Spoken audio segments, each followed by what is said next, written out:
रोजचीच भन तुझी बंद कर ग पारू 31 डिसेंबरला सोडीन मी दारू रोजचीच भन तुझी बंद कर ग पारू 31 डिसेंबरला सोडीन मी दारू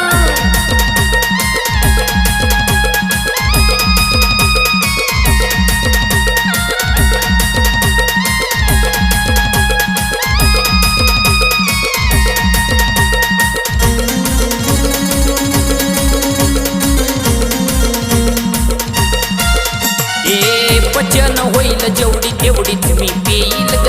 महागारी आल्यावर तुला पिक्चरला नेईल ग वचन होईल जेवढी तेवढीच मी पेईल ग महागारी आल्यावर तुला पिक्चरला नेईल